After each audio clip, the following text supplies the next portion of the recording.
Hello, welcome to another episode of History in the Dark. I am your host, Darkness the Curse.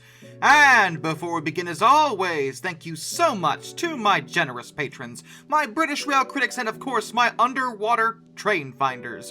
You are the reason why this content remains black, gooey, and sticky. And today, we're gonna discuss an oil spill, specifically the Exxon Valdez, which is one of the most famous environmental disasters in history, if I'm being honest. Given the success of the most recent first entry of a potential series of worst captains ever, I decided to cover this based off of some requests. But, okay, this is part of the worst captain series, but I'm gonna be real with you up front. A lot of the things you've heard about Captain Joseph Hazelwood, who was in charge of the Exxon Valdez when the incident occurred, aren't actually true. There's a lot of misinformation about what actually happened that day and what caused the accident. But I figured I'd talk about it anyway, because my whole thing here is trying to get facts out there to people, especially about important incidents in history like this. So, this is the story of the Exxon Valdez oil spill.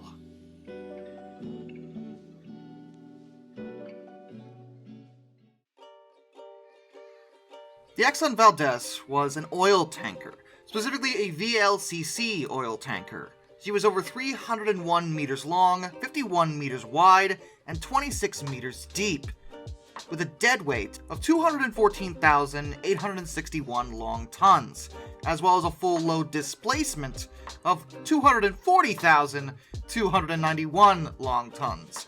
She was a very big ship, but oil tankers tend to be. Crude oil is, well, petroleum. It's the stuff we get out of the ground. It's a fossil fuel and it's well known.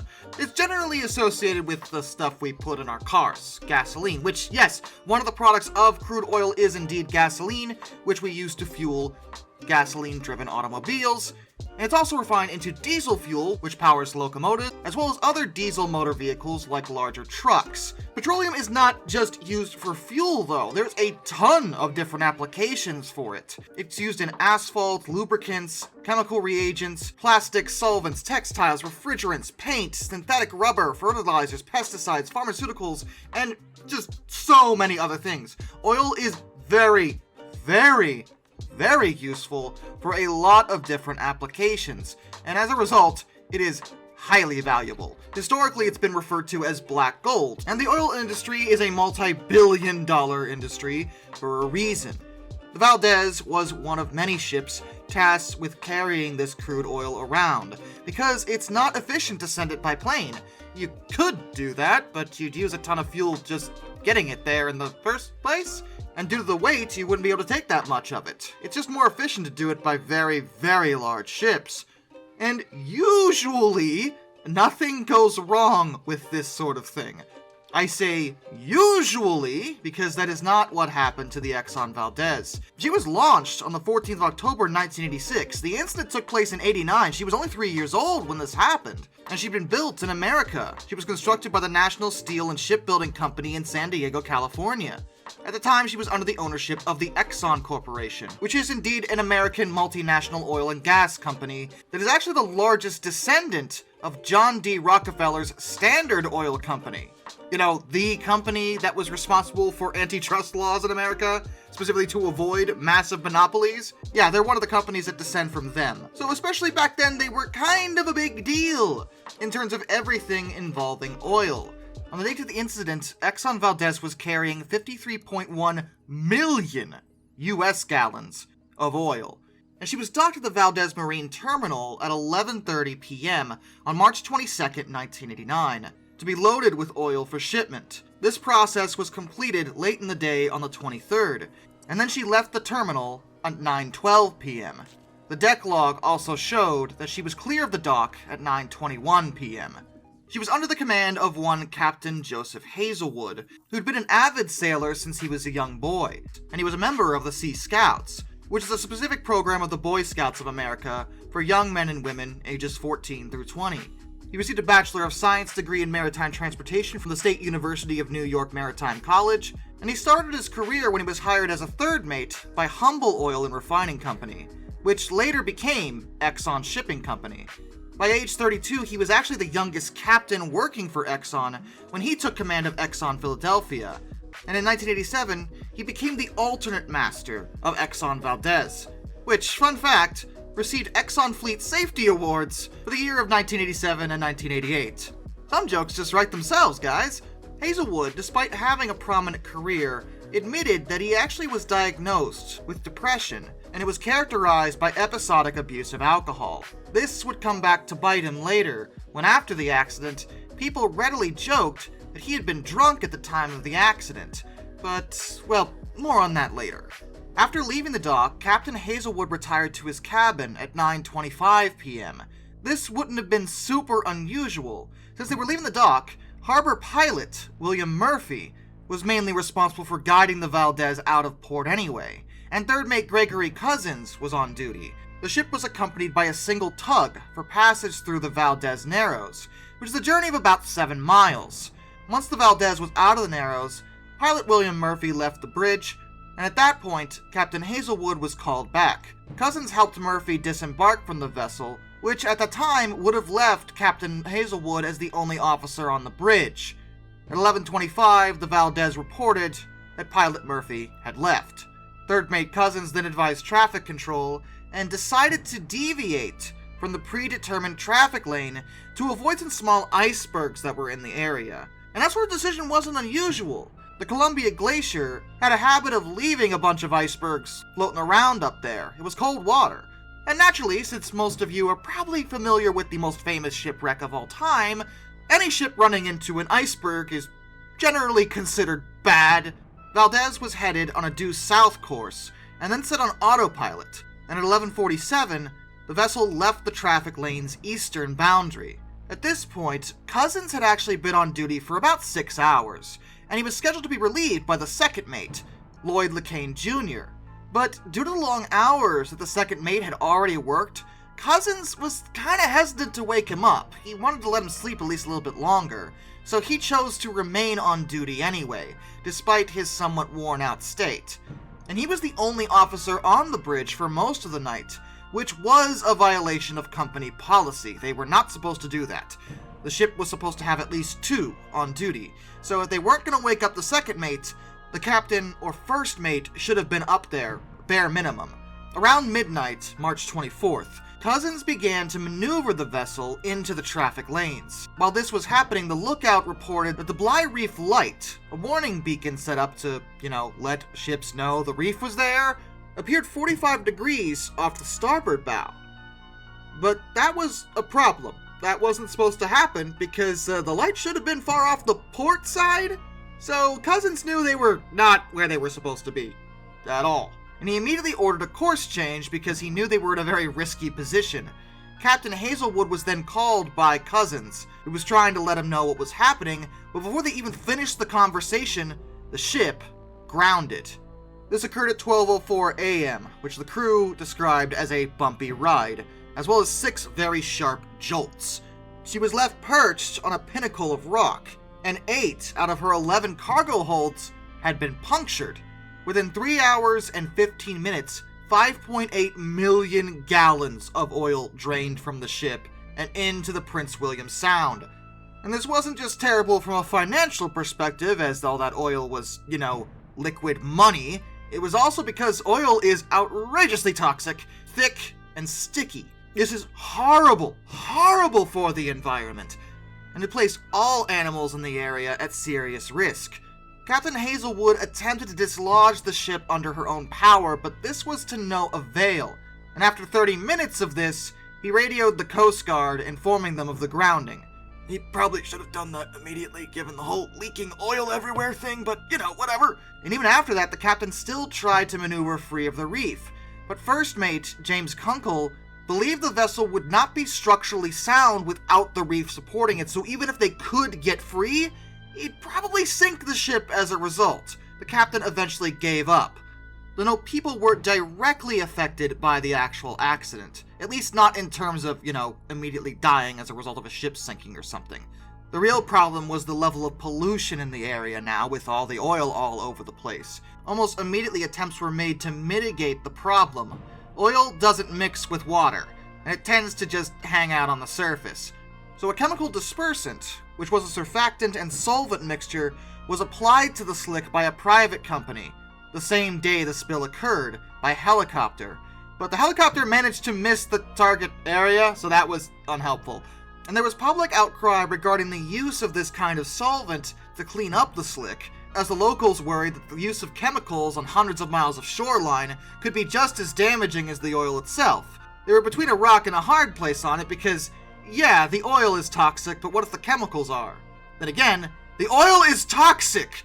The media frenzy over the spill also wound up being almost as damaging as the spill itself, as everyone flocked to comment on the incident and give their own definitely, totally, we promise, an expert opinion on the matter, because they know everything. This resulted in a sludge pile of misinformation and, on occasion, outright lies. For example, journalist David Kirby, who worked for Take Part, reported that the main component of the Corexit formulation used during the cleanup, known as 2-butoxethanol, was identified as one of the agents that caused liver, kidney, lung, nervous system, and blood disorders among cleanup crews in Alaska following the spill.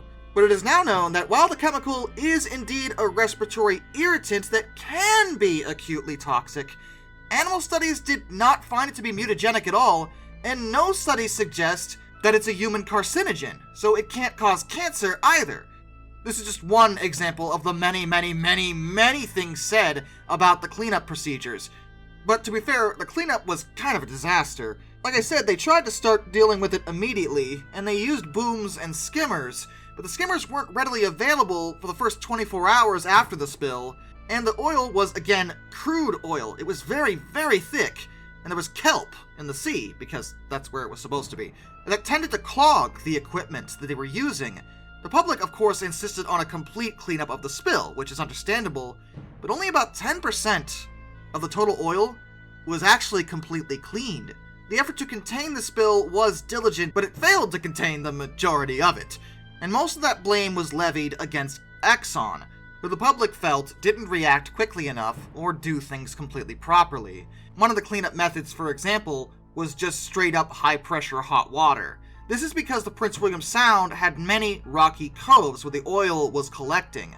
The water was used to displace it, but this also displaced and destroyed microbial populations on the shoreline. Many of those organisms are the basis for the coastal marine food chain.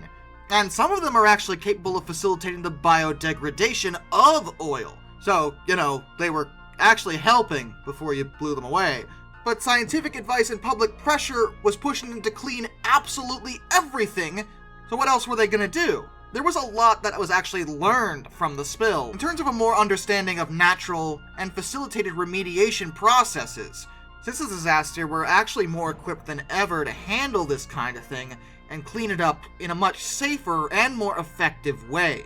This happened before I was born, but even into the 90s, the cleanup was still ongoing in many areas, and I remember hearing about it a lot as a kid.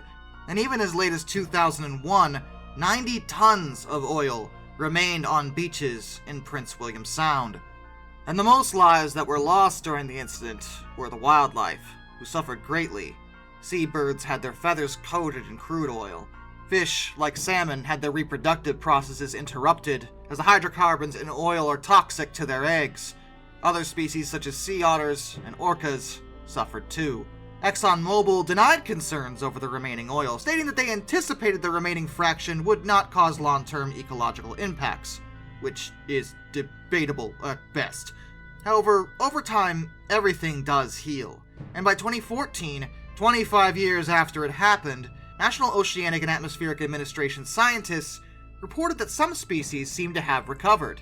The sea otters, for example, finally returned to their pre-spill numbers. A pod of orcas is still considered at risk, but it does seem like the area is starting to get itself back together. But what exactly caused this to happen? What could have been done to avoid the accident altogether? An area like this shouldn't have ever had to go through 25 years of healing as a result of a stupid human accident.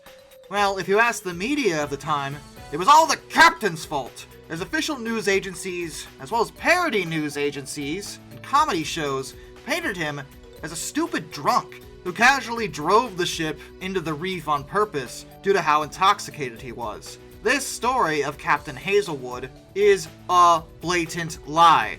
For one thing, he wasn't even on deck when it happened. He wasn't in control of the ship at that time.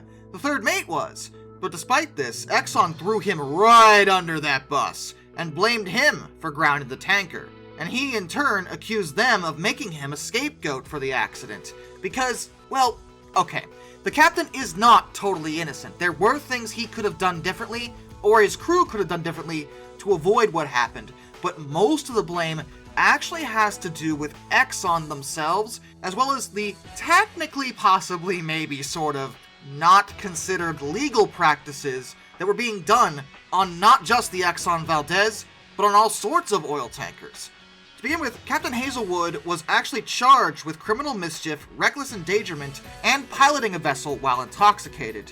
At his 1990 trial, though, he was cleared of all 3 charges. He was acquitted. He was not found guilty of this. He was convicted of a misdemeanor negligent discharge of oil, which is probably fair, but 21 witnesses testified that he did not appear to be under the influence of alcohol around the time of the accident. He was not drunk. Nothing he really did was out of the ordinary for a ship of that time, beyond not having a second officer on the bridge. However, the captain may not have even been aware of that, as remember, third mate Cousins was supposed to wake up second mate Lloyd LeCain Jr., but he opted not to. He let LeCain Jr. sleep a bit longer, choosing to pilot the ship himself. This is actually an interesting decision, because while Cousins did have a Coast Guard license to command the ship, in most waters, it didn't actually have the special endorsement that was required for Prince William Sound. Now that seems like a failure all around, because I'm sure some of you are going to point out, but the captain is still in charge of the entire ship. He should have known all this. And you're right, I'm not saying that Captain Hazelwood did nothing wrong, because he did. There were things he could have done differently, but it wasn't all him, and like I said, a lot of it had to do with Exxon. For example, the Exxon Shipping Company failed to supervise the ship's captain and provide a rested and sufficient crew. The NTSB found that practice was actually widespread throughout the industry, which is horrifying, actually. It's a wonder more ships didn't end up like the Valdez if that was normal. Another cause was, of course, that the third mate failed to properly maneuver the vessel, which is pretty obvious. He was in command at the time. He's the one that grounded her. But even then, it wasn't entirely his fault, because the Exxon Shipping Company failed to properly maintain the Raytheon Collision Avoidance System, known as RACAS. It's a type of radar, which, if it was functional, would have indicated to the third mate and the rest of the crew that an impending collision was going to happen. There was a radar deflector placed on the next rock inland from Bligh Reef for this specific purpose. The radar wasn't working at the time. It hadn't been maintained because it was expensive, so the company just didn't fix it because they thought it was unneeded, when it clearly was. There were several other factors on top of that. None of the ships in the area were informed that the previous practice of the Coast Guard tracking ships out to Bligh Reef had ceased. No one knew that the Coast Guard wasn't keeping track of them, which is probably why Captain Hazelwood waited 30 minutes to actually let someone know that they were aground, because he assumed that they were already being looked after when they weren't. The oil industry had promised, but never actually installed, state-of-the-art iceberg monitoring equipment, which would have helped the Valdez maneuver through the icebergs they were trying to avoid. Coast Guard vessel inspections in Valdez were also not performed, and the number of staff had been reduced. But the media slammed Hazelwood. They fell right into Exxon's trap in blaming him solely for the accident. It was only him. Absolutely. He was drunk. All he does is drink. He maneuvered that ship like a crazy man. Obviously. Totally. We're the media, and we have the truth. But it's not the truth. There were a ton of different factors, and it wasn't all Hazelwood's fault. Did he screw up? Yeah, a little bit. But it wasn't all him. Third mate Cousins definitely has some responsibility, as he would know definitely 100% that he was not licensed to even be in command of the ship at the time, and he should have woken up the second mate, or the captain, or anyone else, but he chose not to. Exxon should have fixed the radar, which would have avoided the situation entirely, But they didn't, because expensive, and they gotta keep their billions. You know, it really annoys me. Did they not actually have enough money to fix that? I mean, honestly, this is one of the most profitable industries to be in. You guys shut up, okay? I don't want to hear how expensive something is for you. I'll readily admit, look, I make money from what I do here. I'm a filthy capitalist myself. I make no attempt to pretend that I'm not. But I try not to let that cloud my moral compass, as well as common sense. If you want to keep making money in an industry, you have to invest some of it back into it. That's like business 101. What are you doing? And now a horrible oil spill has happened and you have to spend, I assure you, way more money than it would have cost for you to actually just fix the radar to clean this up. Okay? Okay. But then, they had the nerve, the unspeakable gall, I can't even believe this. In October of 1989, Exxon filed a suit against the state of Alaska. They sued the state after they dumped a bunch of oil in the state sound. What? They claimed that the state had interfered with their attempts to clean up the spill by refusing to approve the dispersant chemicals we talked about earlier.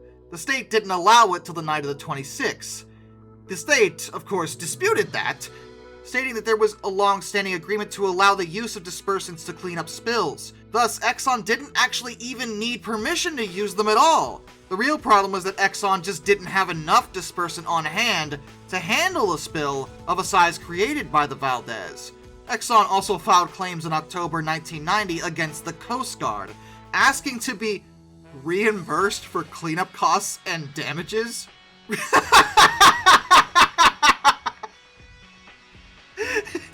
Really?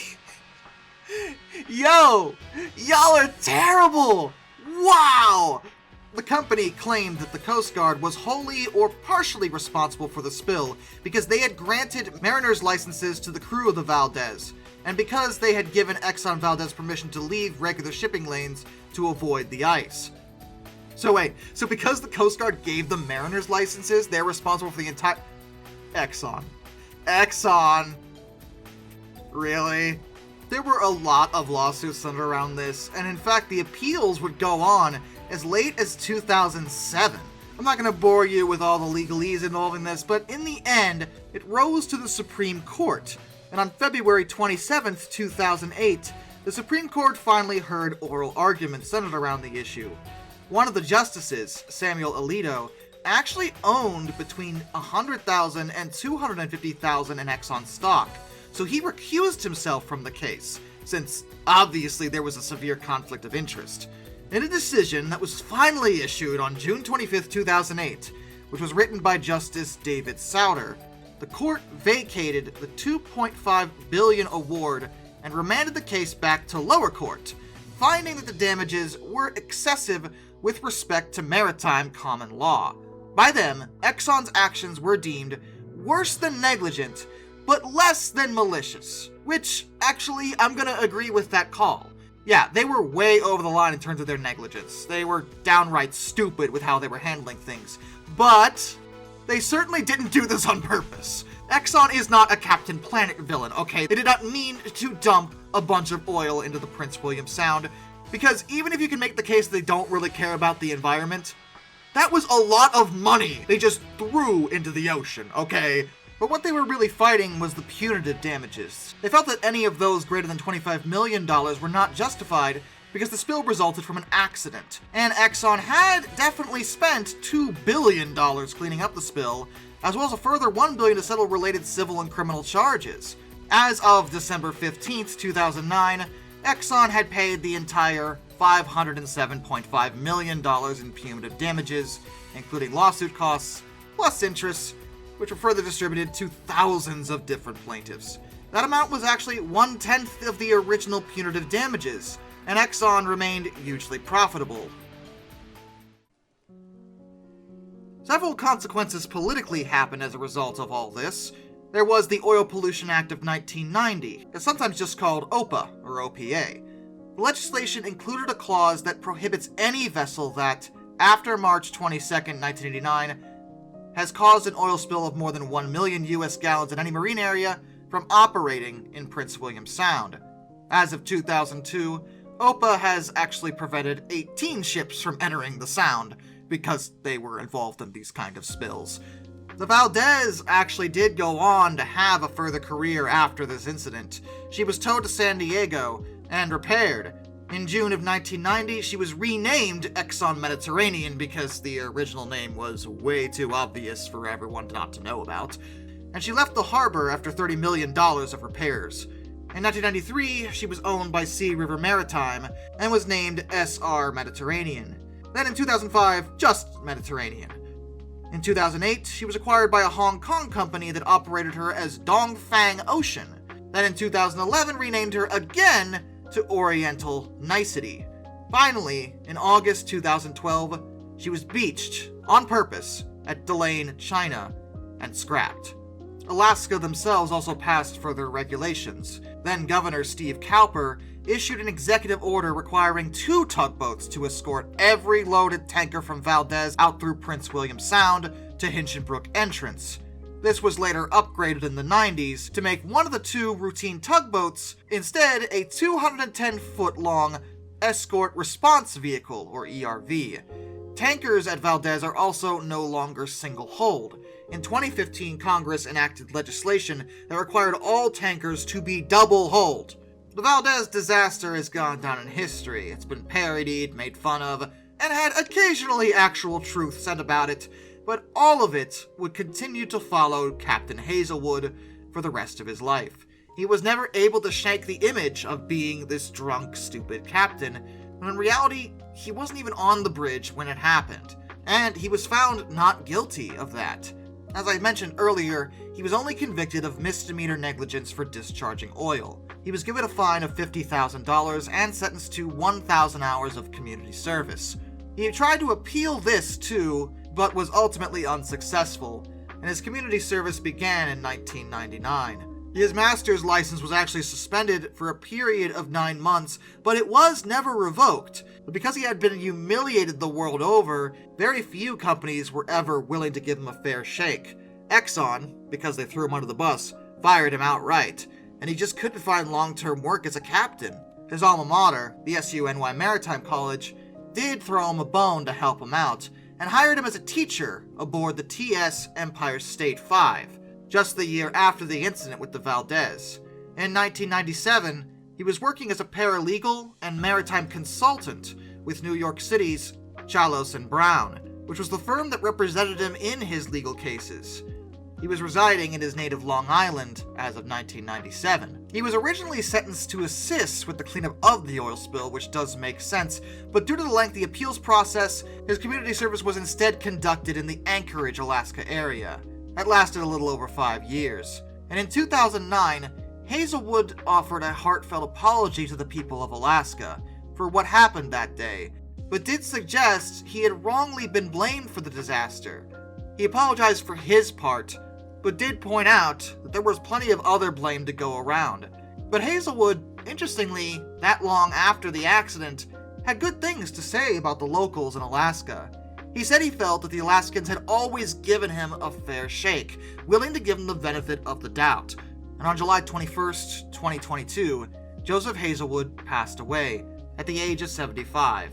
The exact cause was never officially published, but it was known that he was ill from both cancer and COVID-19, so it can probably be assumed that it had something to do with one or both of those things. As far as the legacy of the disaster, well, again, it did result in a lot of new modern legislation to try to avoid this kind of thing from ever happening again. At the time of the accident, it was the worst oil spill to ever happen in U.S. waters. It's now in second place after the 2010 Deepwater Horizon oil spill, but that's another story. And with that, a special thank you to all my underwater train finders. Some Dude 267, Orange Glass, Royal Hudson 2860, Benjamin Owens, Panzer Kitsune 131 232, Josh Johnson, Middle for Life Guy, Anzac A1, Arthur Roy, Tommy Rossini, Lord Captain Von Thrust III, Joshua Long, Brian, Jack Carson's Rower Videos, Hayden DeGrow, Master of None, Dr. Racer 78, Lord Hoth 444, Alaric Jaspers, The Baxter, That Guy with a Beard, Mark Holding, Lock Kraken, Crystal Morgan, A Person 723, DM Trouble Typhoon, and Ohio Trucker 1. Till next time, this is Darkness, and bid you all a fond farewell.